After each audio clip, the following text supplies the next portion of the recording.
आजकल तो ये सब आ रहा है कि है ना, मतलब बच्चा नहीं पैदा, मतलब लोग भी बोल रहे हैं कि बच्चा नहीं पैदा करो, ये कार्मिक साइकिल है जो कि है ना ख़त्म हो जाएगी, कर्म बंधन से मुक्त हो जाओगे। तो आजकल ये कपल्स यही अपना रहे हैं कि नहीं बच्चा नहीं पैदा कर रहे हैं। ये क्या है मतलब सब चीज़? सबसे पहली बात तो ये है कि बच्चा पैदा करना ना करना आजकल सोचते हैं कि हमारे हाथ में है, लेकिन जिसने आना है वो आना ही है। वो आप कितनी भी प्रिकॉशंस ले लो वो आएगा ही आएगा। अगर बच्चा नहीं पैदा हो रहा तो ये अगर नहीं करना है तो ये आपने यहाँ डिसाइड नहीं करा होता, ये आपका पहले से कनेक्टेड है।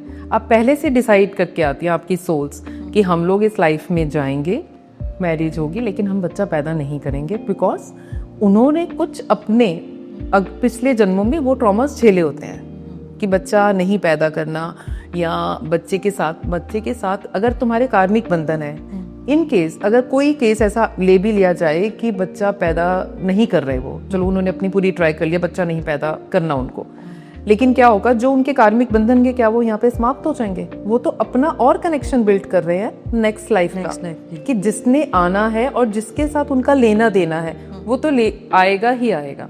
आप जितना मर्जी कोशिश कर लो ऐसा कभी नहीं हो सकता। तो पहली बात तो वो डेस्टिन्ड है, आप लोग नहीं करना है तो पहले से आपने कॉन्ट्रैक्ट करा है। यहाँ पे आके एक सिर्फ आप डायलॉग बोल रहे हो कि मुझे बच्चा पैदा नहीं करना, बिकॉज ये जो लाइफ है this is just like a stage. ये भगवान ने हमारे लिए स्टेज क्रिएट करा हुआ है और उसने जो ड्रामा लिखा है वो डोरी उसके पास है और रोल जो हमने प्ले करने हैं वो हमने डिसाइड करे हुए हैं। क्योंकि क्या होता है कि जब सोल डेथ के बाद जहाँ मिलती हैं वहाँ पे वो डिसाइड करती हैं कि मैंने तुम्हारे घर में जन्म लेना है, तुम मेरे फादर बनोगे, तुम मेरे फादर इन लॉ बनोगे, तुम मेरी मदर बनोगी, तुम मेरे को ऐसे दुख दोगी, तुम ये दोगी, तभी मैं अपनी सोल का पर्पस पूरा करूंगी। आजकल ये भी देखा गया है कि भाई बहन में नहीं बन रही है, एक वेव लेंथ नहीं मिल रहा है। किसी भी कारण ले सकते हैं, मनी का कारण ले सकते हैं कि माँ ने उसको ज़्यादा चाहा या मेरे को कम चाहा। और नॉर्मली ये भी होता है कि रिश्ते नाते भी जो हैं वो भी बहुत अलग भिन्न मतलब छिन्न होते जा रहे हैं बिल्कुल। फिर उसमें हम क्या ढूंढें कि ये सोलमेट का भी और ये ट्विन फ्लेम का भी, इसमें भी ये ना बहुत मतलब अलग तरीके के लोग देखे जा रहे हैं। फॉर एग्जांपल मैं गे कम्युनिटी की बात करूँगी कि उसमें अब जो पार्टनर्स बन रहे हैं गे पार्टनर्स बन रहे हैं, लड़का लड़का लड़की लड़की। तो क्या ये भी अब ये नया चलन तो नहीं कहूँगी कि ये भी क्या कॉन्ट्रैक्ट है कि मतलब लड़की अपना पार्टनर लड़की ही लेके आ रही है या लड़का अपना पार्टनर लड़का ही लेके आ रहा है? बिल्कुल ठीक कह रहे हो आप कि जैसे सबसे पहले हम बहन भाइयों की बात लेते हैं, है ना, कि बहन भाइयों में आजकल नहीं बन रही। आजकल तो नहीं है, ये तो युगों से नहीं बनती है। अब पांडव कौरव ये भी तो कजन्स थे, भाई थे, दुश्मनियाँ थी उनकी, है ना, आपस में।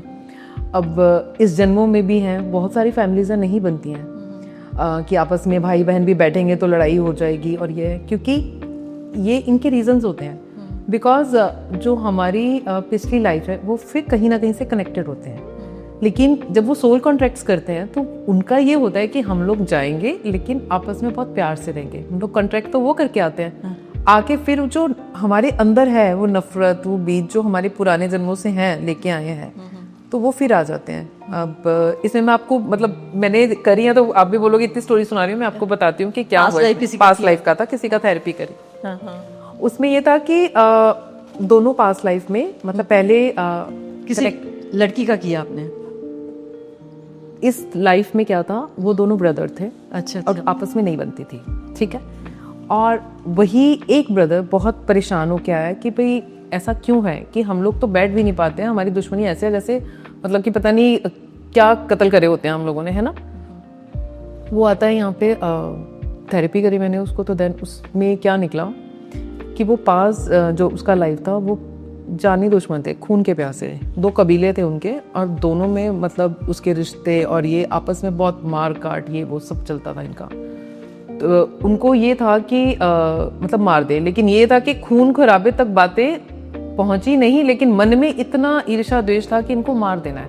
अब इसमें था कि अगर नेक्स्ट लाइफ, अब जैसे उनकी डेथ होती है, अब नेक्स्ट लाइफ में ये है कि उनका ये था कि अगर हम फिर अलग अलग हुए तो दुश्मनी तो और बढ़ेगी, तो यहाँ पे आके और खून खराबा ना हो और तलवारें ना हो, तो हम ऐसे रिश्ते में बंधते हैं जहाँ पे रिश्तों का लिहाज तो होगा, ठीक है। तो हम इस चीज़ को ओवरकम करेंगे, लेकिन वो जन्म लेते हैं, भाई बनते हैं।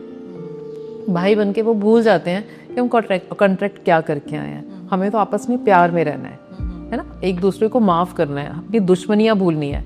लेकिन वो फिर उन्हीं चक्रों में है, वो जानी दुश्मन बन के बैठे हुए हैं कि तुमने मेरा ये ले लिया। छोटी छोटी चीज़ों पे आपस में लड़ाई है, तुमने ये नहीं करा, उसने ये नहीं करा, जो आजकल चल रहा है ना। तो वही चीज़ें उनमें है। तो जब उसने ये देखा, उसको रिलीज़ करा, फॉरगिवनेस की प्रेयर करवाते हैं हम लोग कि आप इसको रिचुअल को फॉलो करो। वहाँ पे उनकी कॉर्ड्स कट करी दुश्मनी की, कि जो भी आपके मन में है आप शांति दो, ये करो। धीरे धीरे क्या हुआ कि दोनों एक दूसरे के प्रति पॉजिटिव होना स्टार्ट हुए। ओके, कुछ दोनों ने अपने में स्पेस लिया, देन पॉजिटिव होना स्टार्ट हुए। तो धीरे धीरे वो चीज़ें, मतलब कॉन्ट्रैक्ट्स करके भूल जाना हमारी फितरत है यहाँ पे।